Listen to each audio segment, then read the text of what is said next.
كده معلمين على راديو 90 هواها مصري، واكيد الحاله لسه هتكمل حلاوه، وخصوصا ان دكتور احمد كان جاي منسجم في العربيه وبيغني. اول عمل على هو طبعا اتصدم ان انا اللي لعبت له الريكورد. يعني انا بعتها لك بيني وبينك، يعني تعمل كده فيا. بص يا باشا بص انا اعلامي متلون، ايوه فاي حاجه همصلح من وراها تلاقيني اخدها. على كل لون يا بطاطا. ذكرياتك مع الحاجات دي يا دكتور؟ لا انا كنت مدمن افلام كرتون. مم. بس كنت في الفتره دي في السعوديه، فكان في حاجه اسمها زينه ونحول. زينه نحول. لسه بقول له النينجا ترتر. ايوه دي النينجا تيرتل. انا فضلت جيل يعني سنوات فاكر ان هم اسمها ترتر، تيرتل. اللي هو ترترز يعني سلاحف، ترتر واحد يعني طيب سلحف. فاكر، هقول لك حاجه، فاكر كان ايه؟ جميعنا في المدينه. ده فيلم رعب ده ولا ايه؟ كان اسمه جزيره الكنز. جزيرة لا ما شفت. انا كنت قاعد في السعودية بقى في الفترة اللي كنا رجعنا فيها، لما حطينا فلوسنا في السعد والريان واتسرقنا ورجعنا. كان بيقولوا 15 رجلا ماتوا من اجل صندوق. لا ذكريات. انا مش هسألك انت وليد كام، مش مهم مش مهم، عشان انا عايز بس اقيس الفجوه الزمنيه بين جيلنا وبين جيل الثانويه العامه دلوقتي. لا احنا كان عندنا حاجات يعني. عايز اقول لك ان انا كنت من حوالي شهر في مكان ما، فلقيت السلسله بتاعت زينه ونحول، قمت جايبها كلها عشان استرجع ذكريات الماضي. بس ارجوك بلاش ولادك يعني تعمل فيهم بص اصل انا دلوقتي اي حد بيشوف الحاجات القديمه قوي بيضحك. بيقول ايه اللي عاته اللي كنا منبهرين بده عايشين ازاي فيه. يعني. انا بقى ابني في قناه ميكي دي بقى قاعد بنسجل. قدامها بيبص لي باحتقار. بيشوف الفواصل اول ما يجي الافلام يوم. كنا بننسجم مع الحاجات دي قوي. طيب النهارده في الحلقه الحلوه الجميله دي هنتكلم في ايه؟ هنتكلم ان في اسئله كتير جت على الحلقه اللي فاتت، كان في بعض الامور الدنيا مش واضحه عند الناس. الحلقه اللي كنا مسميينها ما ترسمش الطريق لربنا.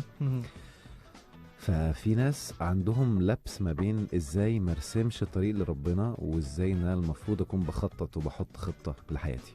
يعني في ناس فهمت ان ما ترسمش الطريق ان انت ما تعملش اي حاجه، سيب الدنيا اي حاجه او ما تسعاش بقى. بس لا حضرتك مش كده انا عارف، بس انا برضو بحب دايما اتكلم من مختلف درجات الفهم عند الناس، وبالتالي هبدا اشرحها كمان بصوره اكثر عمق عشان او اكثر بساطه اقصد عشان تبقى مفهومه. انا هدي مثال يوضح الفكره دي.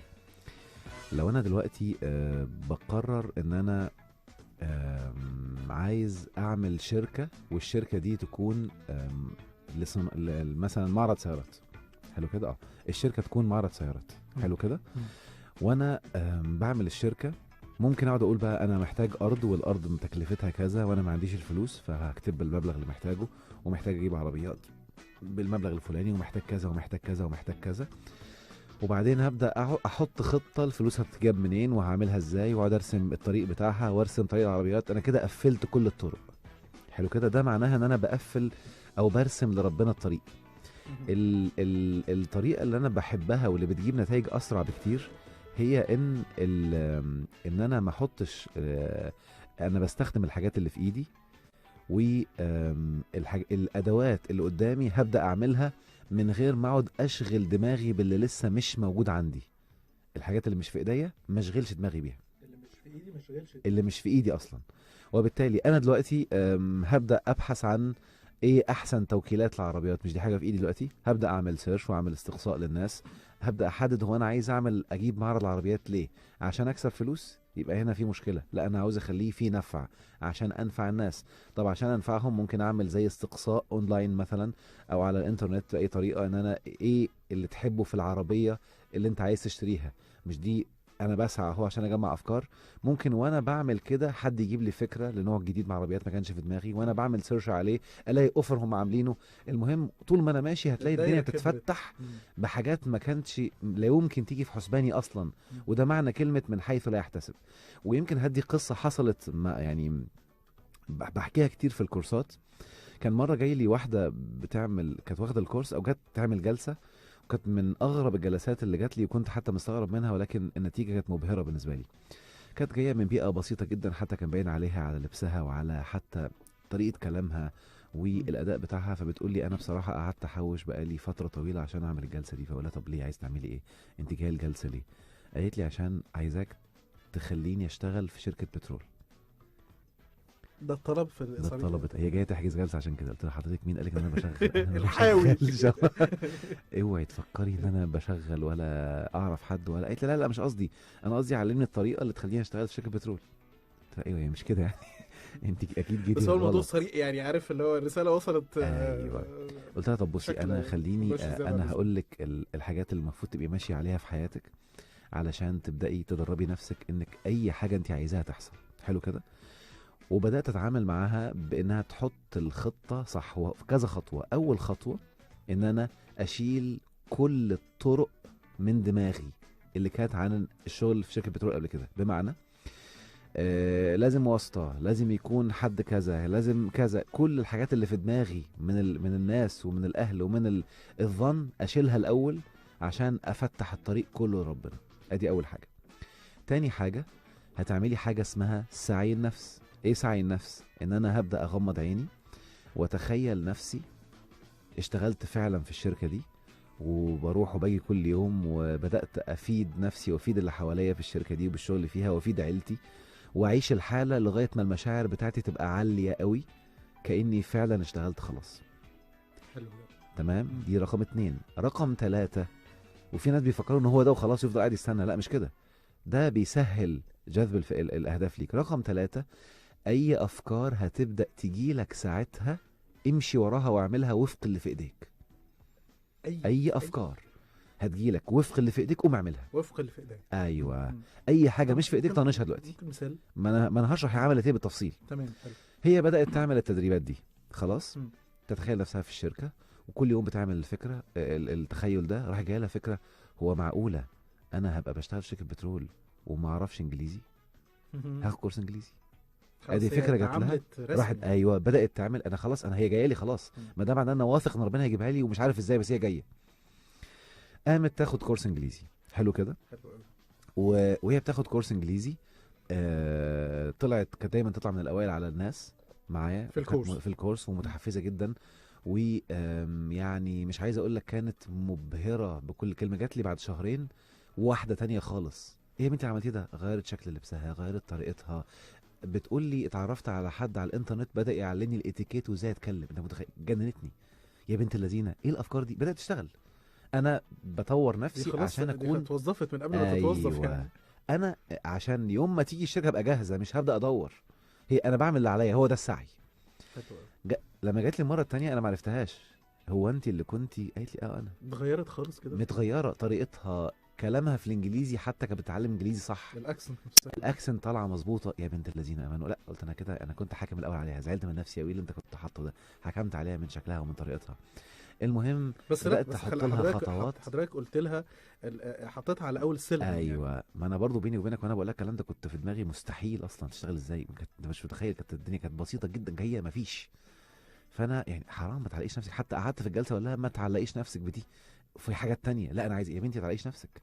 وقعدت اعمل لها تدريبات نصف التعلق عشان لو ما جاتش ما تزعلش معايا. انت وصلت لمرحله ان انت بتدربها ان الحاجه لو ما جاتش ما ترسمش وتعمل خطوات بس ما ترسمش. ولكنها اثرت، ولكنها حاطه الموضوع في دماغها بس فعلا نسفت التعلق عشان ما تبقاش متعلقه بالموضوع. فحفزتني اكتر الجلسه الجايه. قعدت لها تدريبات اكتر وحاجات تانية اكتر. المهم اللي حصل بقى انها فضلت ماشيه على السيستم اللي كنا ماشيين عليه لغايه ما جات لها فكره تانية. معقوله يعني وانت شغاله في شركه بترول مش هيبقى عندك عربيه وانت ما بتعرفيش تسوقي وما عندكيش رخصه؟ رايحه تاخد كورس سواقه. ما عندهاش عربيه. بقول لك واحده يعني من بيئه بسيطه جدا خالص. بتجهز نفسها بتعمل اللي عليها. واحده واثقه ان ربنا هيجيبها لي. ازاي ما اعرفش ومش هرسمها لربنا ومش همنطقها. ما تجيبها لنا تدينا محاضرتين والنبي. ما انا هقول لك هي المشكله انها خارج مصر دلوقتي. ما هي بتشتغل في شركه بترول خارج مصر دلوقتي. يا ولد يا ولد هكمل لك. ده لعبه. دي قصه من 2012 ومن اكثر القصص اللي كانت ملهمه اللي قابلتها في حياتي. المهم احكي لك كمان هي بتحصل ازاي كمثال عملي للشباب اللي بيبقوا قاعدين شايلين الهم وراسمين الطريق مقفل وقاعد مخنوق. بدات جات لها بقول لك فكره انها تشتغل تروح تاخد كورس سواقه عشان تعمل رخصه. قعدت تاخد كورس سواقه خلاص. وبعدين وهي بتاخد كورس سواقه سقطت هي وواحده ثانيه في كورس السواقه، في الاختبار بتاع السواقه. كان في حد يعني ما تعرفش ايه اللي حصل. هي بتقول لي غلس عليا بس انا ما اعرفش اللي حصل. المهم راح مسقطها، وفي واحده تانيه سقطت معاها. خلاص كده تستنى شهور عشان فهي قعدت فتره عشان تستنى شهور، بتطور نفسها في الانجليزي وماشيه ما وقفتش. وبعدين هي والبنت اللي معاها اللي سقطوا دول بداوا يتصاحبوا على بعض ويروحوا بقى يتعلموا سواقه مع بعض والكلام ده. فالبنت التانيه اللي سقطت بتقول لها خلي البنت اللي جات لي اسمها سين مثلا. خلاص سين دي هي صاحبتنا القصه بتاعتها. فالبنت اللي سقطت قالت لها انا اختي بابا جاب لها هديه عربيه، وبتقول لنا ممكن تعلمنا نسوق على العربيه دي لغايه ما يجي ميعاد الاختبار. فبداوا يروحوا هما الثلاثه يسوقوا العربيه ويطلعوا بره في اماكن واسعه كده يتدربوا على عربيه اختها لغايه ما هي اتصاحبت على صاحبه العربيه، وبقى بيروحوا لوحدهم. حلو كده. ففي مره يعني بقوا اكثر جرأة وبداوا يطلعوا على الطريق السريع. ومين اللي كان سايق؟ سين. هي الان بتسعى وبتعمل اللي عليها. خلاص كده طلعوا على الطريق.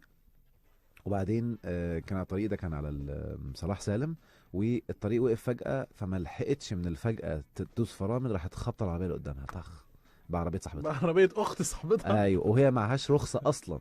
فل. والعربية اللي قدامها بيقولوا كانت غالية جدا وشكلها كده تخض، فهم اترعبوا. فالبنت نزلت بسرعة صاحبة العربية الجري وبدلت المكان عشان ما تبقى هي اللي سايقة يعني عشان المشكلة. وبعدين عملت حركه ايه بقى، وراحت قايمه قعدت تزعق لصاحب العربيه اللي قدامها انت ازاي في حد يقف الوقف عشان ايه خدوهم بالصوت. ايوه فاهم اقصد ايه؟ جو الستات ده انا عارفه. ايوه. فالظاهر ان صاحب العربيه اللي قدامهم كان شايف اللي بيحصل، شاف في المرايه ان هم بدلوا، فقعد يبص لدي ويبص لدي. فصاحبتنا سين دابت في جلدها. وبعدين يعني انا مدربهم بدات تكتشف انه كشف اللعبه. انا مدربهم في الكورسات ان الكذب بيجذب دايما مصايب. حتى لو حللك موقف دلوقتي هيشد لك مصايب بعدين. ويمكن اقولها دلوقتي حتى للمستمعين، اللي بيكذب معناها بيقول اللي جوه ولا بيقول عكس اللي جوه؟ بيقول عكس اللي جوه، صح؟ معلش. اللي بيكذب بيقول اللي جواه ولا عكس اللي جواه؟ عكسه تماما. اذا الطاقات متنافره، الطاقات عكس بعض. اللي بيكذب بيبرمج عقله ان اللي جوه عكس اللي بره، فاي فكره هيفكر فيها هيجي له عكسها. بتبرمج طاقته على كده. واحده عشان الكلام ده كبير، الكلام ده حلو. مصيبه الكذب بقى اللي بيكذب ممكن يحل موقف سريع دلوقتي، ولكن بيدرب طاقته على ان اللي جوه عكس اللي بره. فاي فكره هتجيله جوه هو عايزها، اللي بره هيبقى عكسها. طاقته كلها بتلخبط له حياته بعدين. عشان كده مستحيل تلاقي حد بيكذب عايش رايق واللي هو عايزه جاي بسهوله، مستحيل. حتى ان هو بيحل موقف سريع وقتي، هو هيحل موقف وقتي بس اللي جاي بعد كده ملخبط. هي دي مشكله الكذب، طاقيه من ناحيه الطاقه. فهي كانت عارفه كده كويس قوي. وانا باكد في الكورسات على الموضوع ده في كذا مره، وبدي حاجات عمليه كتير، وبنعمل حتى تستات ازاي لما الانسان يكتب طاقته بتلخبط وبيقيسوها وبيشوفوها. ويمكن في دكتور ابراهيم كريم عاملها على الانترنت، اللي عايز يشوف تاثير طاقه الكذب يعمل سيرش ويشوفها. لما قال له واحد اسمك ايه وقال اسم غير اسمه، ايه اللي حصل في المندول اللي بيقيس الطاقه يعني. المهم فهي كانت مش عايزه تكذب وفي نفس الوقت الموقف مشكله، فراحت عامله حركه قالت مش مشكله انا هبقى صادقه واللي يحصل يحصل. فقامت قايله للراجل بقول لك ايه، بص انا اسفه انا اللي كنت سايقه ومعلش انا سين. ايوه سين. خلاص بقى. قالت خلاص ما هي بايظه بقى. ولقت صاحبتها عماله تزعق للراجل وهي عارفه ان الراجل غلبان، ده هي اللي غلطانه. فقامت قايله له بص انا اللي غلطانه انا اسفه، والعربيه انا اللي خبطها بس معلش انا يعني لسه بظبط شغل، لما هعرف اصلحها هصلحها لك، بس انا مش هعرف اديك فلوس دلوقتي، وانا لسه مش عارف هتصرف مع صاحبتي ازاي، يعني انا بوصل لها عربيتها اصلا، فانا في مشكله بس معلش انا الغلطان مش عارف اعمل ايه. وراح معيط. حلو كده. فالراجل راح باصص لها كده وراح باصص لصاحبه العربيه. طبعا صاحبه العربيه دخلت فيها شمال، بقول لك ايه، وقعدوا يخبطوا مع بعض. يعني ما هي هتبوظ اللي هي بتعمله، كانت قاعده تزعق بقى وعامله فيلم. فصاحب العربيه بص لها كده وقال لها بصي والله العظيم عشان خاطر صاحبتك المحترمه دي وعشان هي صادقه وبتتكلم بجد، انا مش عايز اصلح عربيتي وانا اللي هصلح لك عربيتك. وقام مطلع الكارت بتاعه قال لها اتفضلي تروحي التوكيل تجيبي لي فاتوره بتصليح العربيه وهتاخدوا شيك بالمبلغ ده. وراح سايبهم وراح ماشي. الراجل ده في شارع ايه؟ هكمل لك بس. الناس لا هكمل لك بس. المهم وقام قايل للبنت اللي كانت قال لها اشكرك انك محترمه وانك صادقه ويا ريت كل الناس زيك. كنا سايبها وراح ماشي. الراجل كان كبير كده ووقور كده. المهم وقام سايبها وقام ماشي. فبصوا لبعض كده وهم راكبين العربيه، شفتي ودي شو، قعدوا بقى يخبطوا في بعض ويلقحوا الكلام على بعض. المهم نص ساعه من الخناقات بينهم يعني. بتقول لي بقى وهي بتوصلها بتقول لها خد يا ستي الكارت اهو عشان تروحي التوكيل. بيبصوا على الكارت لقوه رئيس مجلس اداره شركه بترول وهو اللي شغالها. الحدوته دي حقيقيه. والبنت كانت موجوده في مصر وسافرت دلوقتي شغاله في شركه بترول شغاله بقالها قد ايه دلوقتي؟ من 2012 تقريبا. حياتها تابعت معاها تطورات حياتها انا اخر مره بعد شفتها كان ذلك؟ من سنه، وعايز اقول لك يعني جات لي المركز بعربيتها والدنيا مختلفه اوب بقى. وبقى بتطلع مواقع، وبتقول لي انا بسافر بالهليكوبتر مرتين ثلاثه في الشهر مواقع وكلام، يعني السر في الموضوع إيه؟ مختلف تماما. لو قلنا السر في ايه تقول؟ السر في صدق الايمان بان ربنا قال لي لئن سال، يعني الايه واذا سالك عبادي عني فاني قريب اجيب دعوه الداعي اذا دعاني. هقول لك في قصه بسيطه يا احمد حصلت لي زمان. مره كان عندي مشكله ماديه، كنت داخل في مشروع وفشل وخسرنا فلوس وبقيت مزنوق جدا وفي مشكله هتحصل. ويمكن في الاول كنت ما بقولش ان ده انا، يمكن اللي بيسمعني وسمعها مني قبل كده اول مره يعرف ان انا كنت الشخص ده. كنت دايما بحكيها كان واحد صاحبي اللي حصل له كده. وبعدين كان لازم بكره مبلغ يدفع على العصر او المغرب، ولو ما اتدفعش هيحصل مشكله كبيره كبيره جدا. فكنت قاعد متوتر قوي قوي، عمال اتصرف واكلم اي حد اشوف مين ممكن يسلفني من اصحابي. والوقت عمال يعدي والمبلغ كان كبير، ما كانش سهل، يعني تقريبا كان 30,000 جنيه. ما ينفعش اكلم حد تك تك بسرعه يجيبهم لي. كان في التوقيت ده 2007 كان برضو رقم كبير، دلوقتي بقى يمكن اقل شويه. المهم والوقت عمال يعدي، والساعه بتدخل على الساعه 8 بالليل 9 بالليل، وكل ما الوقت يعدي اكتر كل ما اتوتر اكتر واقلق اكتر. والساعه تقريبا بقت 10 ونص او 11 حاجه زي كده. والاصدقاء بقى ساعتها بيبانوا في التوقيت ده. وبعدين واحد صاحبي منهم كلمني من اللي كنت بتصل بيهم، قال لي طب يا عم بالراحه اهدى متنرفز كده ليه؟ خلاص هجيبهم لك. قلت له بص شهر او 2 وهرجعهم لك، مش عارف امتى. قال لي خلاص اهدى هجيبهم لك ان شاء الله. متنرفز ليه كده؟ او متضايق ليه؟ اهدى خلاص هجيبهم لك. قفلت معاه السكه وانا رايق ومرتاح. خلاص طمنت ان في ايوه. مشكله هتتحل. وقعدت ادندن كده ووالدتي كانت شايفاني متوتر طول اليوم، وفجاه دخلت لقيتني رايق وعمال اغني. قالت لي خلاص المشكله اتحلت؟ قلت لها اه الحمد لله. وانا بقول لها اه قلت ايه ده الفلوس ما جاتليش، هي لسه ما اتحلتش، ده صاحبي قال لي هجيب لك. يا نهار اسود، يعني انا واثق في صاحبي اكتر من ثقتي في ربنا لما قال لي هستجيب لك. ده أنا لما بقرا ان ربنا بيقول لي هستجيب لك ما بقاش فرحان كده. طب ليه بقى؟ ايوه ليه احنا كلنا قعدت اعمل بحث في الموضوع ده، يمكن مفاجاه صادمه انا اسف. وما هيزعلوا مني دايما رجال الدين ورا الموضوع ده. هقول لك ليه. في حاجه في الدعاء، ويمكن بحذر الناس دايما من عدم اتباع البشر. اعرف ربك منه نفسه مش من الناس. لان لو حد فسر آية غلط او حديث غلط ممكن يدمر لك الدنيا وانت مش واخد بالك. معظم المعلومات يا احمد عن اله الكون بلا مبالغة والله من 95 الى 99% من معلومات الناس عن الله غلط. هي اجتهادات يعني. غلط. في حاجات ما ينفعش. ده اللي بيدمر لك ثقتك ويقينك. من ضمنهم اكتر حاجة بتتقال يقول لك انت لو دعيت ربنا يمكن يستجيب لك، ويمكن يشيلك حاجة وحشة، ويمكن يأخرها لك ليوم القيامة. مسافة لك اليقين رسمي، وكله بيقول كده. ودي معلومة علمية نفسية، انت بتنسف اليقين عند الناس. تخيل كده لما لو الموقف اللي حصل لي ده صاحبي قال لي خلاص هجيبها لك، فانا قاعد رايق، قامت مامتي داخله لي ايه ده هو ابراهيم قال لك كده؟ لا، ده طالما قال لك هيجيب لك يمكن يجيبها لك، ويمكن يجيب لك بضاعة بثمن الفلوس، ويمكن يأخرها لك يوم القيامة. ولا نعم هشوف غيره على طول. انا عايز حل فوري. ايوه هي دي المصيبة اللي حصلت، وده في اذهان معظم الناس، ويظنوا ان ده دين. المشكلة جاية فين بقى؟ ان في نص ديني بيقول شبه كده بس اتفهم غلط. يعني اولا الدعاء ده حاجة من الله لينا، ما ينفعش حد يفتي فيها، وبالتالي المفروض استمد معلوماتي عن الدعاء من مين؟ من اله الكون او من رسوله. صح عليه الصلاة والسلام. ربنا في القرآن بيقول على الدعاء ايه؟ واذا سألك عبادي عني فاني قريب اجيب دعوة الداعي اذا دعاني. ادي واحد. 2 امن يجيب، اهو اجابة على طول. المضطر اذا دعاه. بالله عليك المضطر عايز دعاء امتى؟ عايز استجابة على طول. شفت بقى؟ أزمة. لما إلهك يقول لك أمن يجيب المضطر إذا دعاه، حد يجي يقول لي هيأخرها لي؟ يا بينسف الآية دي، ده مضطر عايزها دلوقتي. طب معايا؟ امال ما انا هقول لك فهموها ازاي بقى. ما انا هكمل بس تسلسل الايات والحديث، واقول لك الحديث نسفوا كل ده وفهموا حديث عكس كل ده. آية تانية بتقول دعوا الله مخلصين له الدين فلما نجاهم. دعوا كانوا في مشكلة وفي بحر، فلما نجاهم إذا هم يشركون، كانوا مشركين كمان. معايا؟ ولما دعوا ربنا استجاب لهم. كانوا في البحر والبحر بيهيج، دعوا ربنا استجاب لهم. فالدعاء بيحصل اهو. في حديث نبوي ربنا سيدنا محمد عليه الصلاة والسلام بيقول سل تعطه. كل دعاء مستجاب ما لم تستعجل. طب ما كله بيقولك إجابة اهو. لقوا حديث بيقول إيه؟ ما من عبد يدعو دعوة إلا استجيبت له أو أخر عنه من الشر مثلها أو أجلت إلى يوم القيامة. راحوا واخدين الحديث ده الناس فاهمين فهم عكس كل الآيات والأحاديث التانية ونسفوها، وراحوا فاهمين الحديث ده إن معناه إنك لما تدعي ربنا يا يحصل لك كذا يا كذا كذا وأنت قاعد بتعرف. حضرتك فهمته ازاي؟ أيوه أنا فهمته ازاي. لازم أول حاجة لما أفهمه فهم ما ينفيش آيات تانية، وإلا يبقى أنا بفكر غلط. ما يناقضش آية تانية. حديث، ما يناقضش آية. أيوه بيقول هستجيب لك ومضطر يبقى هستجيب لك، مش هأخرها لك، هستجيب لك. كل دعاء مستجاب ما لم تستعجل، يبقى هيستجيب لك معناها هتحصل. ما تجيش تفهم لي فهم عكس ده. هي دي المشكله اللي حصلت. انا فاهمها ازاي؟ ان انا بقول لك يا احمد ما في حد في الاستوديو ده هيروح بيته الا مشي او بعربيته او مواصلات. هل ده معناه ان انت مش هتختار؟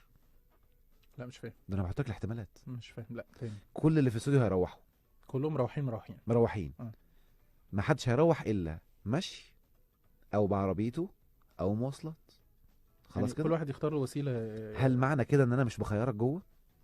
لا بحط لك الاحتمالات. فسيدنا محمد بيقول ما من عبد يدعو دعوة إلا، بيحط الاحتمالات. لو هو يقينه قوي هتستجاب له. حلو كده. لو هو يقينه ضعيف شوية هتشيله من الشر مثلها. لو ما عندوش يقين خالص هتفضل متعلقة، بس ده بسببك، شد حيلك بقى. يعني هي برضو في الأصل بتعود ليا. أيوة مش بتعود لرب العزة. الله ينور عليك. فما ينفعش أفهمها عكس الآيات القرآنية. وبالتالي انت برضو لما الدعاء ما يستجابش يبقى انت عندك مشكلة في الإيمان بالله وفي إيمانك بتصديقه، فانت السبب. وبالتالي لازم اخد، ربنا بيقول لي أمن يجيب المضطر إذا دعاه ويكشف السوء أو يكشف السوء. يعني اللي هو يعني بس ادعي. أيوة ويكشف السوء بيشرحها لك اهو. يعني السوء هيكشف هيروح بالدعاء. وتقول لي هيتأخر. يبقى أنا حتى في آية بتقول أجيب دعوة الداعي إذا دعاني. طب ليه قال إذا دعاني؟ ما هو قال لك أجيب دعوة الداعي، ما كان ممكن الآية تخلص كده وإذا سألك عبادي عني فإني قريب أجيب دعوة الداعي، والآية تخلص. الآية ماشية اهي. ليه قال لك إذا دعاني؟ لأن مش كل اللي بيدعي بيقين، بيدعي بإيمان، بيدعي صح. وبالتالي لما تبقى إذا دعاني تستجاب. فاللي حصل بقى إن التفسيرات دي أو الآراء دي هي اللي خلت الناس تشك في ربنا وتحس انها يعني كانها كده زهر بيلعب وانت وحظك. هو الواحد لو يعني لو مثلا بيدعي بحاجه وبدا يحس ان هي ما بيستجابش ليها الدعاء كده، احنا بغير قصد بنشك في ربنا. الله ينور عليك. بص هقول لك حاجه مهمه قوي. لما ترفع ايدك وتدعي ربنا وتنزل ايدك وانت لسه ما اطمنتش وسامعه بيقول لك هستجيب لك وما تحسش بالراحه اللي انا حسيتها مع صاحبي، يبقى لسه مش مؤمن بانه هيستجيب لك. ما هو الوصول للمرحله دي مش سهل. ان انا ادعي دعاء وان انا وانا بدعي ابقى على يقين انه انت مش هيستجاب. ده انت بتقول لي ادعي وقول انه تم استجابته. ايوه ما انا هقول لك حاجه بجيبها منين؟ انا قعدت اعمل تدريبات انا اللي ابتكرتها في التوقيت ده. انا كنت هتجنن ازاي انا ما عنديش يقين بربنا للدرجه دي. عارف عملت ايه يا احمد؟ والله مره كنت بفتح قميص، عارف القمصان بيبقى فيها ساعات دبوس كده وحاجات محطوطه في القميص هي اللي ماسكاه صح كده. الدبوس اللي كان في القميص ده، فانا بفتح القميص راح الدبوس واقع في الاوضه. فالدبوس وقع فين؟ في الاوضه. فقعدت ادور عليه ما لقيتوش. قلت حلو، يلا انا هجرب استجابه الدعاء دلوقتي. يا رب الاقي الدبوس، يا رب الاقي، وادور مش لاقيه. يا رب الاقي الدبوس، يا رب الاقي الدبوس، مش لاقي ده الدبوس وقع قدامي في الاوضه. لا الدرجه دي ما عنديش يقين. لا لا لا قعدت والله لا لاقيه لا، واعيش في الحاله قوي واجيب الخشوع قوي ويا رب الاقي الدبوس، يا رب الاقي، يا رب. وادور في الاوضه مش لاقيه، وادور مش لاقيه. طب يا رب انا هعمل ايه للدرجه دي؟ الدبوس واقع للدرجه دي، مفيش يقين. واقوم رايح متوضي ومصلي وادعي يا رب الاقي الدبوس. ده دبوس واقع في الاوضه اهو، يعني ممكن في 5 دقايق يستجاب.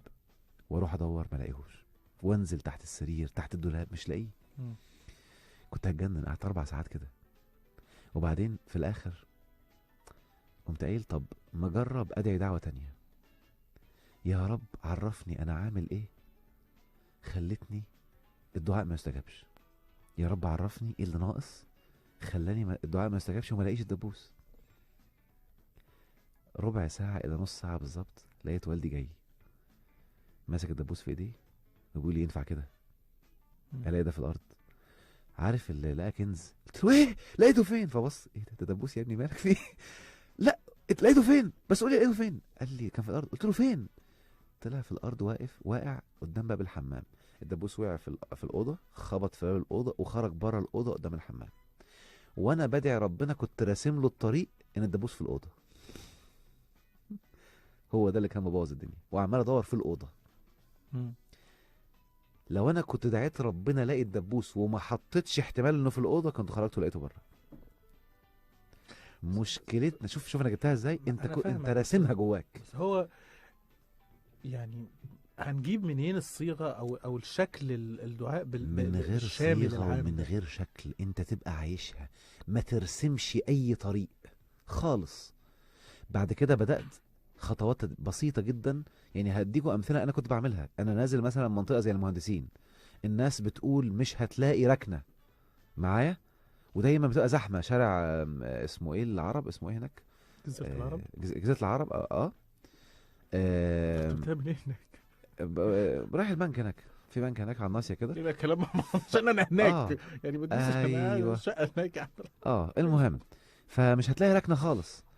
فكنت بقول طيب انا كنت بروح دايما، كل يوم في الاسبوع مرتين 3 هناك. كان في حاجه بعملها في البنك ولازم اروح كل شويه. المهم، فكل ما اجي رايح يا رب الاقي ركنه، يا رب، وتست الدعاء هيستجاب ولا لا.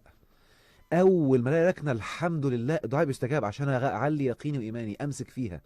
ادعي حاجات بسيطه وامسك فيها. اللي هو اول ما الاقي استجابه الدعاء احتفل بيها. ايوه يعني. ابدا ادعي الادعيه اللي تستغرق ساعه ولا 2 الاستجابه. مش لازم حاجات طويله، درب نفسك على حاجات صغيره. هو ساعات احنا بنقول اصل في حاجات تافهه قوي ما ينفعش ادعي بيها، وده غلط. ده غلط طبعا. ده ربنا ادعي اللي انت عايزه. انا بقول ايه، انا هخلي الحاجات الكبيره يعني. لا بالعكس، ده انت المفروض تدرب نفسك على الادعيه البسيطه دي، عشان عقلك منها يسجل انك مستجاب الدعاء، وبالتالي اليقين يعني هو ربنا ما بينقيش اي دعاء مفيش حاجه اسمها بينقي. عيب نقول كده، عيب. اصل احنا دايما نقول ايه، خلي الحاجات الكبيره، لكن لا عيب. ده كانوا بيقولوا يعني ان عدم ادب، ان الصحابه ان اي حاجه كانت بتجيله كان بيدعي ربنا، حتى لو مش عارف يربط الحذاء بتاعه، كان بيستخير بيدعي ربنا ييسرها له ويسهلها. نعم بالظبط. ايوه. وبالتالي لو انا اتعودت كده، اللينك بيني وبين ربنا هيبقى عالي قوي، فعقلي هيبدا يلاقي دعاء استجابه. اليقين والايمان هيبدا يعلى جوايا بصوره قويه جدا جدا جدا. هنكمل كلامنا مع دكتور احمد عماره، استشاري الصحه النفسيه، في كلام معلمين على راديو 90 هواها مصري. على شرف المعلم في كلام معلمين على راديو 90 هواها مصري، ودكتور احمد عماره. والجزء الجاي بقى دكتور احمد قال كل اللي عنده اي سؤال وعايز يستفسر عن اي حاجه يبعته، يلا ابعته على الاس ام اس 1909 او على صفحتنا على الفيسبوك راديو 90 او على الهاشتاج بتاعنا على تويتر الاول على مصر دلوقتي. احنا كنا من شويه الرابع على مستوى العالم كمان يا معلمين. الهاشتاج بتاعنا هو معلمين الخميس على الراديو 90. واول سؤال جالنا حتى قبل ما دكتور احمد يقول بعتوا اسئله، في حد بيقول لك في معلومه سمعتها، مصطفى بيقول انا سمعت معلومه ان المزيكا الصاخبه والبلاك ميتال والحاجات دي مضره في الطاقه والحاجات النفسيه، والموسيقى الكلاسيك مفيده. بس هو بيقول انا بحب المزيكا الدوشه دايما وبسمعها تقريبا معظم اليوم. حلو. مبدئيا طالما بتحبها اعرف ان حياتك مليانه توتر ودايما ستريس، ودايما بتنجز الحاجات في اخر لحظه. المزيكا الصاخبه، الانسان اللي بيميل المزيكا الصاخبه دايما حياته فيها ستريس، دايما مضغوط، وهي تساوي هذه الضغطه، فتلاقيه بيميل ليها طاقيا. وهتلاقيه دايما الحاجات اللي بيعملها دايما في الاخر وعلى اخر لحظه، ويبقى مضغوط جدا جدا جدا. وده بيفسر ليه هو بيميل ليها. طبعا الموسيقى الصاخبة مضرة وليها آثار خطر جدا على الجسم وعلى الطاقة، لأنها بتشوه الطاقة الطبيعية في الجسم. الطاقة أي حاجة فيها هدوء بتشوه الطاقة. يعني أنا عارف لو أنت الجسم الإنسان 70% منه مية، حط إزازة مية أو كوباية مية على سماعة فيها الموسيقى دي وتفرج شكل المية بيحصل فيها إيه. ده بيكون بيحصل في طاقة جسمك من جوه، الذبذبات نفسها كلها متلخبطه جدا. ده بيأثر جدا جدا على طاقة الجسم جوه، وبيعمل تشويه غير طبيعي، وبالتالي بيبقى المناعة بتتأثر وبيعمل أمراض كتير. يعني هتلاقيه دايما ممكن يجيله برد بسهولة، دايما بيحصل له رشح بسهولة، عنده دايما لخبطة ومشاكل في الحيوية العامة، ودايما في حالة كسل أو في حالة خمول وهو مش واخد باله. سلطان بيقول طب انا من محب الموسيقى الهادئه جدا. حلو جدا. الموسيقى الهاديه والحاجات اللي فيها هدوء ده رائع، وتلاقي نفسك ريلاكس كده، ده طبيعي جدا، بالعكس محبذه، وحتى بتعلي الانتاجيه جدا وبتعلي القدره الاستيعابيه كمان الموسيقى الهاديه. ازاي اقدر اعمل حاجات كتير، انا بنام كتير ومش عارف اذاكر وبكره الناس. طيب بس خليني برضو اقول حاجه مهمه كمان، اتفضل. ان ده مش معناه ان بقولك ما تسمعهاش. لو بتحبها خليها ليها وقت بس قليل جدا، يعني نص ساعه ما ساعه. تبقاش بالشكل اللي هو بيقوله وبالشكل ده. ما تبقاش كده. وبعد كده اعمل حاجه هاديه تعيد طاقه جسمك تاني. داليا عايز اعمل اه ازاي اقدر اعمل حاجات كتير، انا بنام كتير وما بعرفش اذاكر. هو الانسان اللي بينام كتير معناه ان الطاقه السلبيه عنده كتير، بسبب ان هو دايما عنده ستريس ودايما مركز على النتيجه، فقلقان ومتوتر. الانسان لما يكون قلقان ومتوتر ينام. الجسم ينام طبعا. الانسان الجسم بيعمل له حاله من ميكانيزم دفاع، فيخليه يهرب من الواقع عشان يعرف يرتاح. فتلاقيه دايما عشان كده الانسان لما يتخنق قوي او يبقى خايف قوي، تلاقيه لما بينام نوم عميق او نومه يلخبط. يعني المهم ان النوم بيتاثر بحسب نوعيه الطاقه بقى. لو متراكمه وشديده بقى لها فتره، ممكن ينام نوم تقيل جدا جدا ويصحى متكسر وبرضه مش مرتاح. او ان نومه يلخبط جدا بسبب زياده القلق، وبالتالي ما يعرفش ياخد راحته، فالدنيا بتلخبط معاه اكتر، وبعد كده فجاه يقوم رايح في النوم وكانه مغمى عليه يعني. هنصحها واقول لها ان لو انا جبت ورقه وبدات ارتب الحاجات اللي هعملها في اليوم، وانتبهوا للنصيحه المهمه قوي دي، ان القدره على التركيز اقصى حاجه ليها من 25 دقيقه الى 35 دقيقه، وساعات بيقولوا 45 دقيقه المتواصل. اه. وبالتالي انا بحب اخليني ما اوصلش ل 45 ولا 35. مم. قول 30 دقيقه، نص ساعه مثلا. فاعمل لنفسك جدول كده على الموبايل، وادخل تحدي مع نفسك. انا داخل مقسم الحاجات اللي هعملها، وادخل تحدي مع نفسك 30 دقيقه كامله. شوف هتنجز في الماده دي او في الحاجات المطلوبه منك وقت قد ايه. وبعد 30 دقيقه قوم اعمل لمده 5 دقايق اكتر حاجه بتحبها. مم. ان شاء الله قوم ارقص، قوم اعمل اي حاجه، قوم استمتع، قوم اعمل اي حاجه حلوه لمده 5 دقايق فصل عن التركيز، بس 5 دقايق بالظبط. وقوم راجع تاني بعد 5 دقايق، اقعد نص ساعه كامله، هات اعلى طاقه عندك، وشوف اللي خلصته ده اكتر من اللي فاتت ولا لا، واعمل تحدي. مم. وبعد بعد النص ساعه قوم قايم برضو اعمل اكتر حاجه 5 دقايق بتحبها. هتفاجأ بكذا حاجه. اول حاجه قدرتك على الانجاز خلصت. تاني حاجة، ودي مفاجأة للأسف لناس كتير، إن في حاجات كتير أنت بتحبها ما تعرفهاش، فهتقعد تدور على إيه اللي بتحبه مم. عشان تفيد نفسك وتعمله.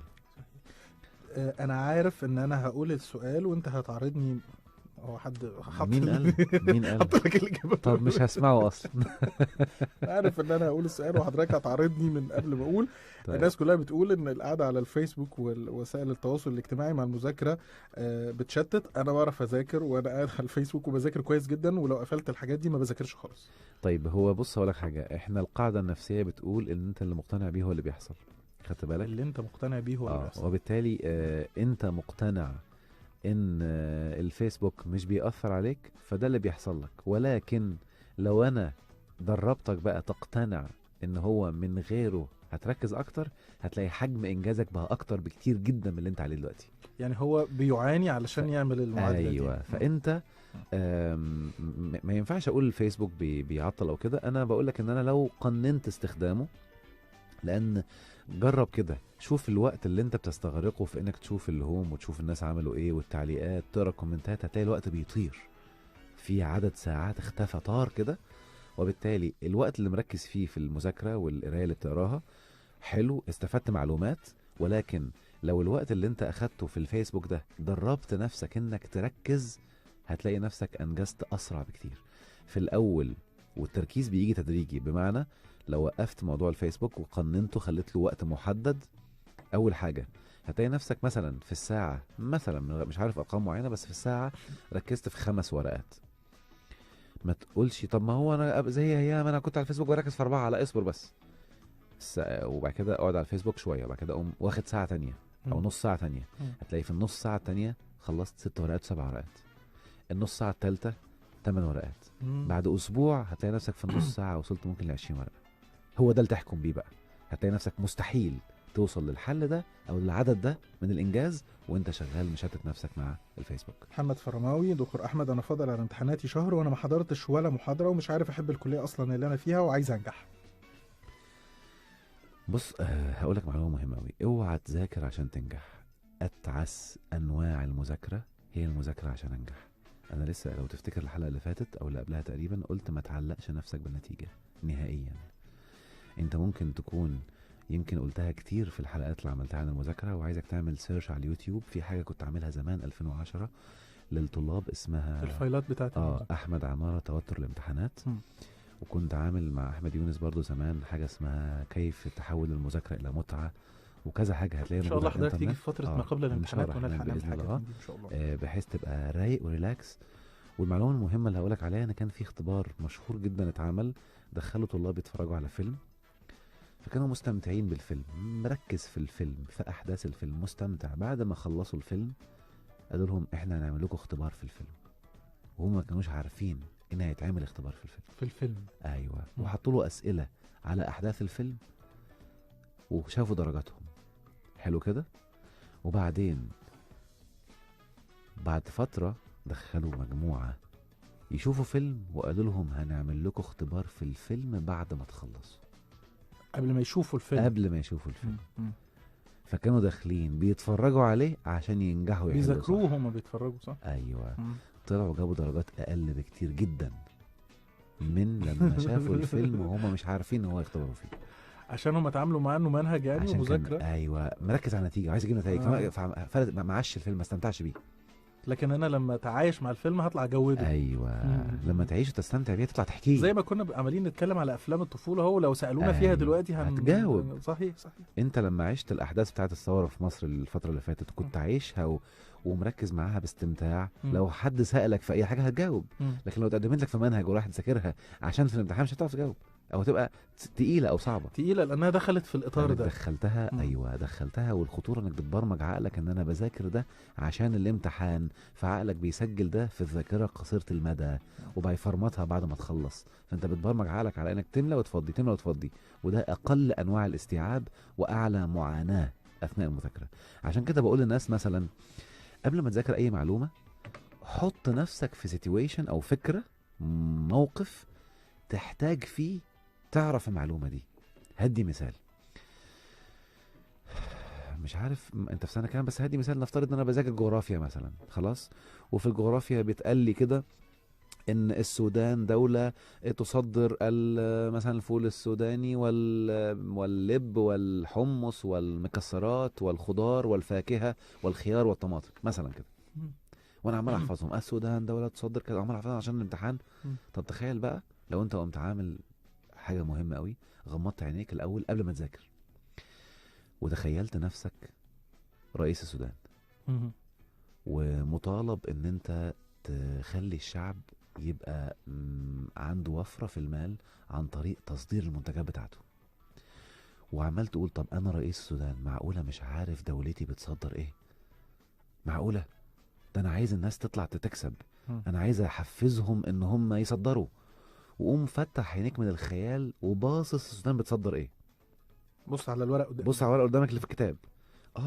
الفول السوداني، اللب مثلا، الخيار، ومغمض عينك ومتخيل بقى شحنات وشوف الدعايه بتتعمل على اللب وعيشه بس اتفرج عليه، مش هتنساها خلاص، انت حفظتها كده من غير ما تقعد تسمع. الذاكره الصوريه والتصوريه اعلى 1000 مره من الحفظ، بتحفظ بصوره اقوى. ليه؟ لما حادثه تحصل فجاه مره واحده بتبقى حافظها بتفاصيلها، ما عادش تسمعها، ممكن تفضل فاكرها سنين. انت عندك ذاكره رهيبه، الذاكره دي بتسجل لحظي وقتي، بس محتاجه تدخل لها صور واحاسيس ومشاعر عشان تحفظ اسرع. وبالتالي لما انت تذاكر بخنقه عشان الامتحان، لغيت المشاعر، لغيت الاحاسيس، لغيت الصور، مدخل تكست، فانت بتستخدم اقل انواع الذاكره، فانت بتطلع عينيك. بالتالي الموضوع ده قريب من نفس السؤال اللي بيساله اهلاوي المعلمين، بيقول انا اول ما بذاكر بيجي له صداع. طبعا، لان انت ما تعودتش العقل. لما يكون الصداع معناه ان الطاقه اللي في الجسم بدات يحصل لها اي اديت يعني او تعديل، وبالتالي اما انها للاسوأ او للاحسن، ده بيدي صداع الاثنين. فلما يكون الانسان عارف يا احمد، لما حد يبقى لا قدر الله كده وقع وايده اتكسرت وجبس ايديه، بعد فتره لما يشيل الجبس هل بيستخدم ايده بنفس الطريقه اللي بيستخدم؟ ايوه، بتلاقيها لسه العضلات مترهله كده في التليين. الله ينور عليك. واحده واحده. وبالتالي المخ كده بالظبط، عضلات المخ لما تبقى قاعد فتره نايم مش مخلي الذاكره تشتغل، اول ما تبدا تشغلها بتبقى بتلين، فتبقى بتعاني، فبتنفض الطاقات السلبيه اللي فيها، وبالتالي خروج الطاقات السلبيه من الجسم بيكون في شكل سلبي، زي صداع، زي الم، زي دوخه، زي رغبه في النوم، زي بطنك تشتغل عشان تروح تزور ميدان الثلاجه كل شويه كده. سيب التلاجة. ده في ناس تفتح الثلاجه تبص كده، بص ده تقوم في ناس ماشيه، قاعد دلوقتي. تقوم ماشيه. اسماء بتقول لحضرتك في انتظار كتابك السيره الذاتيه. ان شاء الله. امتى؟ هو انا ايه السيره الذاتيه ده؟ مش عارف. هو حد طلع خبر ان انا بعمل كتاب اسمه سيره ذاتيه؟ مش عارف. مفيش حاجه كده هو انا اصلا؟ في كتاب اجهزه بس لسه ما قلتش طب حد اسمه اصلا يعني. طيب هيكون امتى طيب؟ والله امتى، اول ما اخلصه، عشان ما بحبش استعجل، انا مركز في الاستمتاع بعمله، ما مش حاطط هو ده اللي مش- هتسلك فيه اللي هيجيب مصايب ومشاكل، ده اللي انت حكي لي عليه ولا ده؟ أيوه. خليه هو انا قاعد كنت شويه. كنت في الاول حاطط له اسم اهلا بالمصايب مرحب بالازمات، بس شكلي هعدل الاسم شويه، بس انا لسه بصراحه ما خلصتوش، وماشي فيه بروقان، لان انا كمان في الفتره اللي فاتت كان وعيي بيتغير كل شويه ومعلومات عماله تزيد، فعمال اعدل فيه كل شويه، فقلت لا استنى كده، وبس خلال ان شاء الرحمن 2016 هيكون خلص. طيب الجمله دي اتكررت كتير باكتر من شكل، اللامبالاه، التناحه، الخمول، عدم الشعور بالمسؤوليه في عز ما خلاص ايوه. يعني. بص هقول لكم حاجه مهمه قوي، كويس السؤال ده رائع انه جاي دلوقتي، لان البرود واللامبالاه بتحصل بعد معاناه والم شديد. الانسان اللي بيكون خايف وقلقان او متعرض لحاله ستريس، او بيأنب نفسه تأنيب شديد على ان هو ما بيذاكرش، وان هو بيعمل ذنوب كتير، وان كذا وان كذا وان كذا، ايه اللي بيحصل؟ بيبدأ الجسم يولد مناعة ضد الشعور بالإحساس، ضد الإحساس. ضد الاحساس اصلا. ايوه، لان الاحساس هو لما بيحس بيتقلب، فيقوم الجسم ربنا مديله ميكانيزمات دفاع، يقوم الجسم يبدأ يخلي التبلد يحصل عشان يحميك من حالة الألم اللي انت عمال تعيشها فترة طويلة دي. يوم ايه اللي يحصل بقى لما يحصل تبلد؟ انت اصلا زمان كنت بتتحرك بالحب ولا بالخوف؟ بالخوف لما تقلق. انت لو بالحب كنت من اول السنة الدراسية هتذاكر عشان تجيب درجات حلوة، ده الحب، ده اللي بيتحرك نتزنق بالحب. نخاف نذاكر. ايوه. اللي بيتحرك بالخوف اول ما مشاعر الخوف تطلع بيقوم متحرك عشان يشيلها، مش عشان ينجح ويطلع الاول، لا عشان يشيلها. وبالتالي لما بينشأ التبلد بعد فترة طويلة من المشاعر المؤلمة، انت ما عدتش بتحس الألم، وبالتالي الحافز بتاعك يا باشا اتطفى، فما عدتش هتعمل حاجة. هي دي المشكلة. فبقينا عشان كده ايوه، التبلد معناها انسان لا بيحس المشاعر الايجابيه ولا بيحس المشاعر السلبيه ولا بيتحرك يعمل حاجه، ده طب التبلد. لو وصل حد يعني من السامعين وصل للمرحله دي، ازاي هديكوا يخرج؟ تمرين 3 تمرينات عملي في موضوع التبلد ده. اول تمرين ينفع في بعض الدول ودول لا، الدول اللي فيها برد، الدول الحاره مش هينفع يعمله. طب احنا نعتبر تبع ايه؟ احنا تبع البرد. تعمل ايه بالليل الساعه مثلا 12 كده، تقوم داخل تحت الدش. في الصيف اللي احنا فيه ينفع دلوقتي قبل ما الصيف يدخل. ولسه بيبقى بالليل الجو برد، فاعمل التمرين ده بالليل. هتقعد تحت الدش وتحاول تفتح الميه السخنه لاقصى درجه تعرف تستحملها، مش لاقصى درجه عموما. لا تبقى يا دوب يعني همسه وهتقفز بره البانيو مثلا.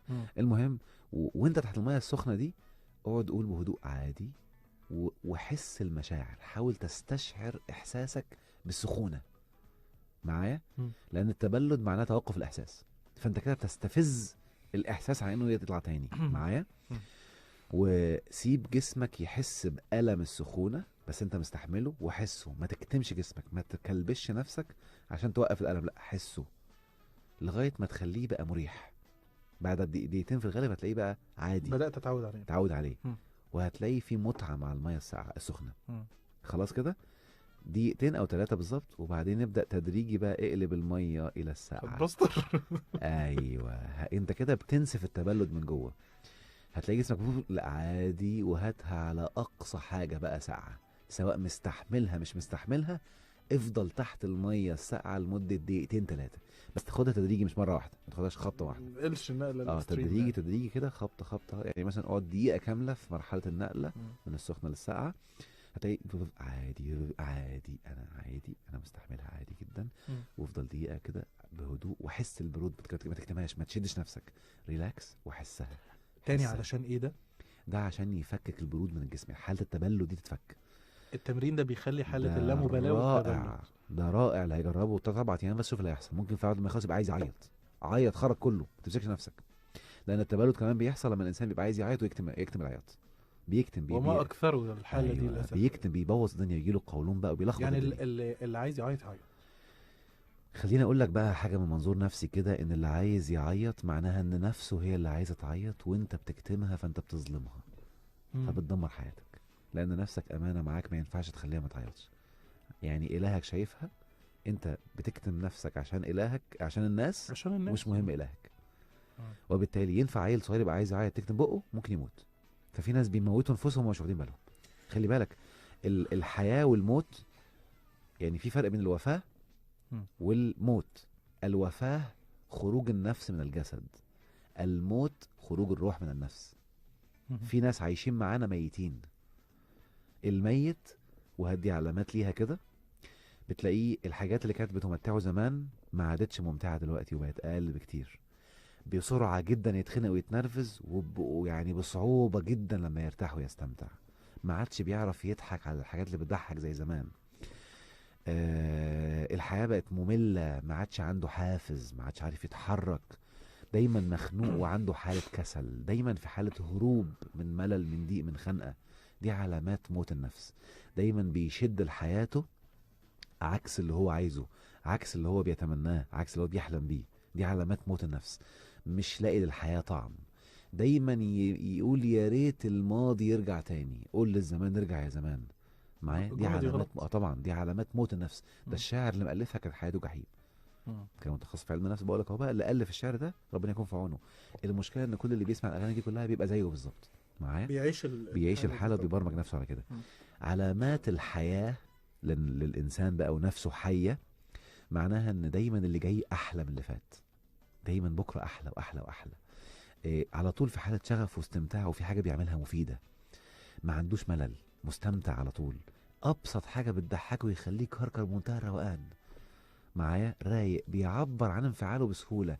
موقف ضحك يضحك، موقف عياط بيعيط عادي، طفل. مم. وبالتالي بتلاقيه فريش، مستمتع، رايق، وبيبان على بشرته النضاره، وبيصغر سنه، ما بيكبرش اكتر. التاني بتلاقيه بيكبر بسرعه، بيعجز بدري. بيعجز. معايا؟ لان النفس بدات تموت. وبالتالي التبلد بقى، اول تمرين قلنا موضوع الميه. تاني تمرين، هتغمض عينيك وتبدأ تفكر في المواقف بتاعت زمان اللي كنت كتمت فيها الانفعال. في مواقف في حياتك كانت حصلت قوية جدا، كنت متضايق قوي، فكر فيها تاني وفرغ كل البكاء ده، عيط، فرغ كله، انهار. مواقف اتعرضت ليها وكتمت مشاعرك. كتمت مشاعرك وما مم. نفذتش عنها، مم. لا، غمض عينك دلوقتي، تخيلها لوحدك في الأوضة، مم. وابدأ حسها وابكي، فرغ كله بقوة، مم. عيط، طلع كل الكلام ده. حلو كده؟ ده تمرين رقم ده 2. التاني. تمرين رقم 3، وده برضو مهم قوي. غمض عينيك وابدأ افتكر زمان الحاجات اللي كنت بتعملها وكانت بتمتعك قوي، تبقى مبسوط وفرحان، مم. واقعد تخيلها بمشاعرها لمدة على الأقل 5 دقايق. يعني ايه اتخيلها مشاعرها؟ يعني مثلا في واحد زمان لما كان بيسمع أغنية لولاكي أول ما نزلت، فاكر؟ لولاكي، كان قلب الدنيا في كل حتة دي. ويغني ويبقى منشكح كده. كنا بنروح بقى ساعتها المدرسة. أنا كنت ساعتها بروح المدرسة، مش فاكر كنت ابتدائي باين، حاجة زي كده، أو إعدادي، أنا مش سمعتها أول والله ما مرة أنا في فاكر. المعمورة. أو إعدادي، أيوه. العجمي المعمورة. ايوه مثلا حاجه كده، ده مثال. فلما بتسمعها بترجع لك نفس المشاعر. قوم داخل عامل سيرش عليها على النت، مثلا لو هي اغنيه، وقوم مشغلها ومغمض عينك واسترجع المواقف. هيبدا الاحساس عندك يعلى بالمشاعر الحلوه دي. اقعد فيها 5 دقايق بس، واقعد اعملها كل شويه، ولا حتى عشان بأغنية. تصحصح، ولو باغنيه صحصح المشاعر تاني الحلوه. معايا؟ ابدا افتكر مثلا لما كنت خرجت زمان اول مره بابا جاب لك كوره، ولا يوم جاب لك عجله. المواقف البسيطه بتاعت زمان وانت صغير طفل كده، يعني على الفطره، ببراءه يعني. غمض عينك وعيشها بمشاعرها باستمتاع لمدة 5 دقايق، واعملها كذا يوم كذا يوم. هتلاقي فجأة، ودي مهمة قوي بقى، بعد ما التبلد عندك يختفي، الألم هيرجع تاني. لأن التبلد كان طالع الألم. يعني في ناس بيخافوا يفرحوا عشان ما يتألمش وما يتصدمش، فبالتالي لا، انا عايز اكون متبلد عشان ما افرحش. شفت الكارثة؟ افلات. وبالتالي لا، انا دلوقتي لما ابدأ التبلد يتشال، مشاعر الألم ومشاعر الخنقة هتبدأ ترجع تاني. حلو. هنا بقى هنبدأ نعمل تمرين تاني خالص. الألم ما بيجيش غير لما أكون رافض حاجة. ابدأ بقى شوف اللي انت رافضه ايه، وابدأ تعامل معاه. الالم معناه ان في حاجه غلط في الجسم، معناه ان في فكره انت مش عارف تهضمها، مش عارف تعديها. وبالتالي ابدا قول بهدوء كده: انا مثلا خايف اسقط. خلاص، ايه المشكله لو سقطت؟ انا متقبل عادي، حتى لو سقطت هعيد السنه وهتعلم الادب وهبدا من بدري ويبقى درس ليا. ايه المشكله يعني؟ الرسوب مش اخر الحياه، ما في ياما ناس رسبت. المهم تنسف التوتر. وبعد ما تنسفه تقوم قايل ايه بقى: انا هذاكر علشان ابقى من الاوائل، انا هستوعب الماده دي، انا هشربها معايا. وتبدا تتفنن وتقرا وخد كورسات في المذاكره. اقرا في كتب كتير عن الذاكره وعن المذاكره، في معلومات نفسيه رهيبه. انتوا الطريقه اللي بتتعلموه بيها في المذاكره يا جماعه هي طريقه كانك بتزق العربيه. يعني يمكن بدي مثال كده: لو واحد شاف عربيه ماشيه وما اتعلمش سواقه العربيه فدخل يفكر، مش هيعرف ان في مفتاح بيدورها والكلام ده، فهيبدا يزقها ويجري بيها وهي بتدور. فعقلك كده بالظبط، عقلك ممكن يدور زي العربيه ويجري 120 كيلو و150 كيلو، بس انت عمال تزق فيه وبتستخدمه بأبطأ، أضعف وأسوأ استخدام.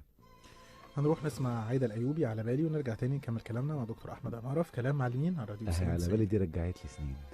على بس بالي. رجعتها كده، في ناس ما تعرفهاش. يعملوا إيه هم؟ كلام معلمين على راديو 90 هواها مصري وهسألك يا دكتور عن حاجة احنا كنا بنتكلم فيها في الفاصل، حاجة مثار تفكير كتير وتساؤل كتير، وانا قريت عنها حاجات عجيبة فافدنا فيها افادك الله. ما يدعى بالاسقاط النجمي. دايما الكلمتين دول بتكعبل فيهم كتير وبقرا حاجات معرفش هل فعلا الحاجة دي ليها وجود. طيب بص، الاسقاط النجمي او اللي بيسموه الاسترال بروجيكشن هو موجود وله استخدامات كتير مفيدة واستخدامات كتير مضرة، وله تدريبات، بس لازم يكون اللي بيدربك حد متخصص موثوق فيه مش اي حاجة. لان المشكلة ان الطاقة دلوقتي والميتافيزيكس والباراسايكولوجي مثار جذب للناس، وفيها حاجات مفيدة قوي، وفي بعض الجهات الله اعلم هم مين حاطين شوية تدريبات على مواقع التواصل المجانية تودي في داهية بمعنى الكلمة. مش اي موقع تعمل سيرش عليه وتلاقي عليه تمرين او تدريب تروح تعمله، لان في تدريبات كتير بتضر بمعنى الكلمه. في ناس ممكن مقصود بيها الضرر، مقصود بيها الضرر للاسف الشديد. في ناس ممكن يحصل لهم فصام، في ناس ممكن يحصل لهم لخبطه. الفصام معناه ان انت يبدا يحصل لك تهيؤات وتبدا تفكر حاجات مختلفه وتبدا تبقى عايز تقتل اهلك ولا الكلام ده. مرض نفسي اللي هو بيتطلب انك تتحط في مصحه نفسيه وتتكلبش وما ينفعش تقابل حد. هو ببساطه كده ان النفس المفروض انها مكانها مش مادي، مكانها طاقي مش مادة. النفس مش مادة معايا، وبالتالي النفس بترى عن طريق العين المادية بتاعت جسمك، والنفس بتسمع عن طريق الودن المادية بتاعت جسمك. ولكن النفس نفسها ليها عين، والنفس نفسها ليها سمع. بمعنى مش انت ممكن تكون بتكلم حد وهو سمعك بس مش معاك، صح؟ اللي هو سرحان، لما يكون الانسان سرحان وانت بتكلمه ودنه سامعه صوتك بس هو مش سامع، بتحصل لان كتير. نفسه مركزه في حاجه تانية. وبالتالي نفسه خرجت بالتركيز الى مكان اخر، ففصلت سمعها عن سمع الودن، فبقت الودن سمع ذبذبات بس النفس مش سامعاها. النفس مركزه في حته تانية، النفس مركزه في حته تانية خالص، بقى سمعها وبصرها في اتجاه تاني خالص، هو سرحان. حلو كده. فالسرحان ده احد انواع البسيطه انك نفسك خرجت. عشان كده علميا وفق الكلام بتاع الباراسايكولوجي يعني او الميتافيزيكس، ان النفس بمجرد ما تركز على شيء هي بتكون متواجده في البعد ده، وبالتالي بتحس المشاعر بتاعته، تنعزل عن المحيط. بمعنى انا النهارده سرحان في مشكله حصلت لي زمان، اللي حصل فعليا ان نفسك خرجت من الجسد وراحت المكان ده وعايشه الحاله. عشان كده لو حد كلمك في المكان اللي انت فيه مش هتسمعه من كتر التقمص. ايوه يعني لغايه ما تفوق تقوم نفسك راجعه بسرعه عشان تسمع بودنك تاني وتشوف بعينيك. وده بيحصل في النوم على فكره. في النوم لما تنام النفس بتخرج من الجسد وهي ماشيه بقى بتقابل طاقات وتحسها يعني. وتشوفها. معايا. حتى في ناس بيحلموا بالميتين، ان النفوس كلها متجمعه مع بعض. بتتطلق الارواح. فاهم اقصد ايه؟ مم. هم بيقولوا ارواح بس هي النفوس معايا. ان حتى ربنا بيقول والله يتوفى الانفس، مش الارواح، النفس هي بتطلع. طيب هو اللي بيتكتب عن اسقاط النجمي انت قلت لي في هو درجات.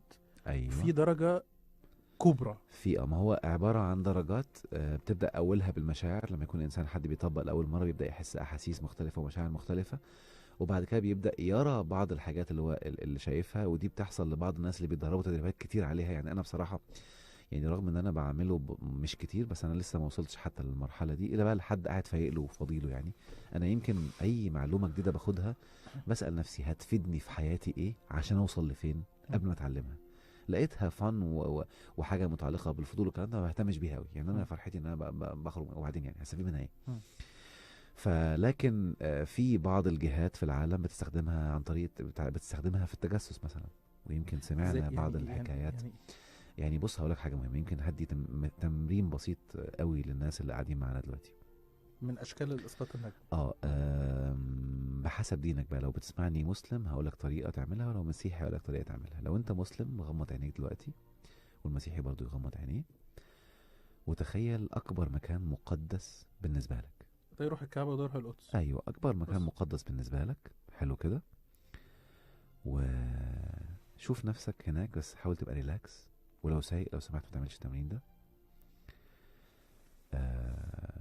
حاول تحس الجو هناك وتشوف تفاصيله بخيالك بالراحة. لو انت عند الكعبة مثلا حاول تستشعر ملمس الكسوة بتاعت الكعبة، شم ريحتها. لو انت في القدس حاول تشوف المسجد الأقصى أو كنيسة القيامة هناك بروقان، حاول تتخيلها من جوه وتشوف نفسك بتعمل الشموع بهدوء، وشوف الشمع وحس درجة الحرارة بتاعتها وألوانها وهي طالعة قدامك.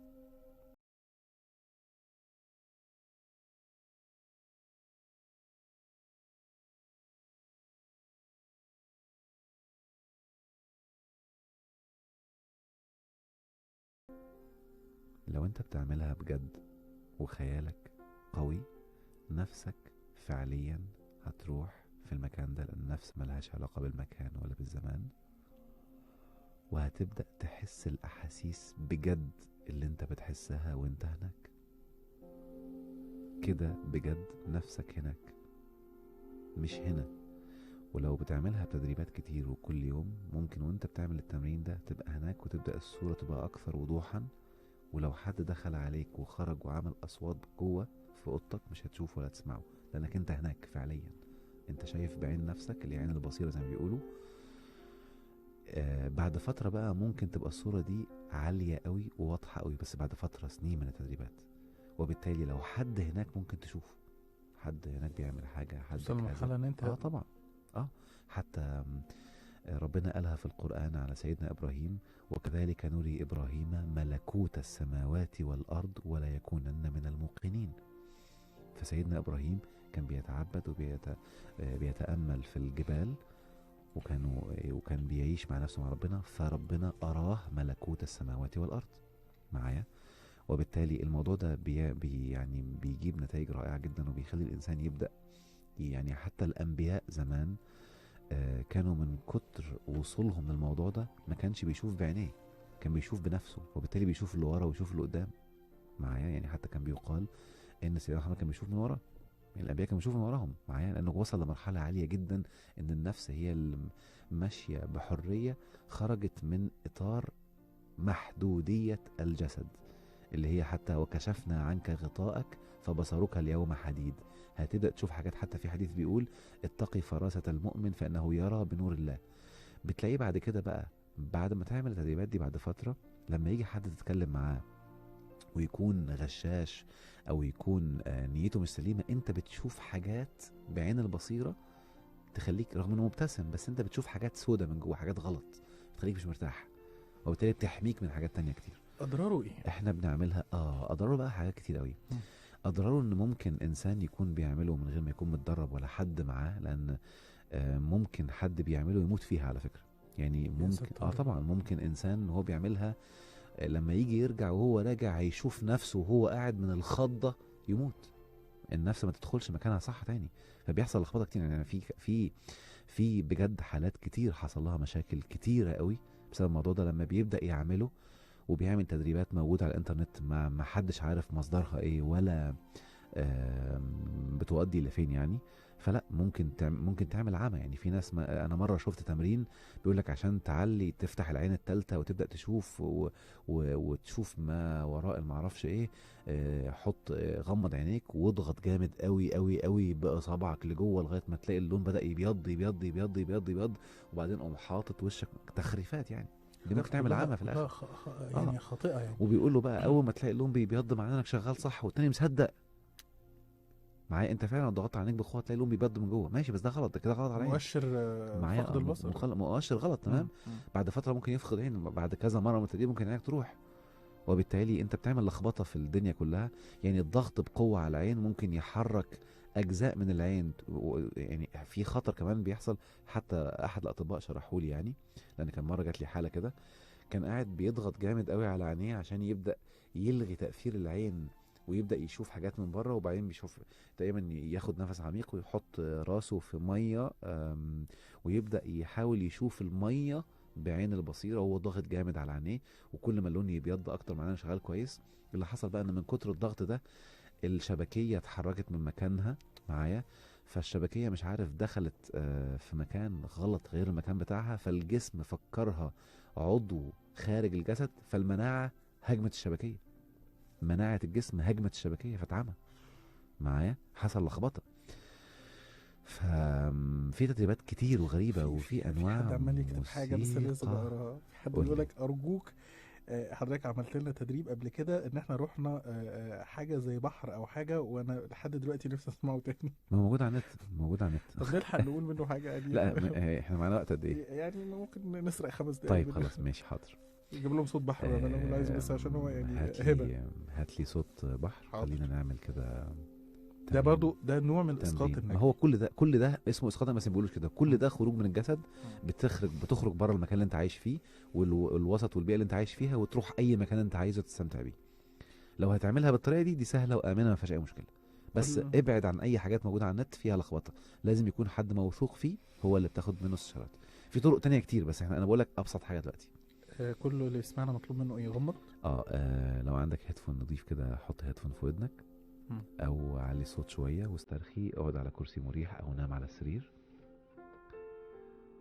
وغمض عينيك. خد نفس عميق وطلعه بهدوء. تاني نفس عميق وطلعه بهدوء. حس ان جسمك بيطرد كل التوتر اللي موجود فيه طول اليوم، كل التوتر اللي حصل اثناء اليوم. حس التوتر كأنه بيخرج من جسمك في شكل دخان كده من كل اعضاء الجسم بصورة بسيطة سريعة. حس ان جسمك بيسترخي وبيتقل في مكانه. سكينة جميلة مريحة، سكون في كل خلايا الجسم. القدمين، الساقين، الفخذين، الحوض والبطن، الصدر، الرقبة، الذراعين، البشرة. حس بوزن جلد البشرة بهدوء. تخيل نفسك في أجمل مكان طبيعي بتحبه.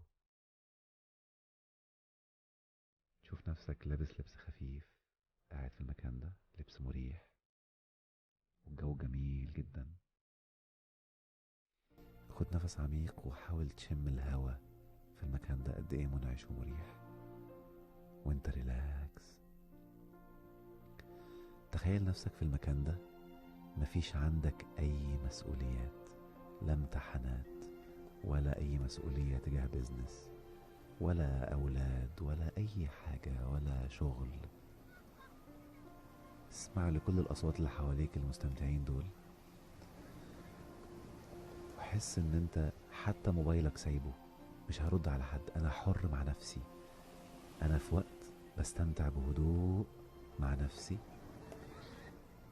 اسمع كل الأصوات اللي حواليك، الناس مستمتعة وبتجري وبتلعب. تخيل نفسك على البحر والمية بتطلع تيجي على القدمين كده بهدوء وترجع تاني، مريحة جدا جدا جدا، وترجع تاني بالراحة.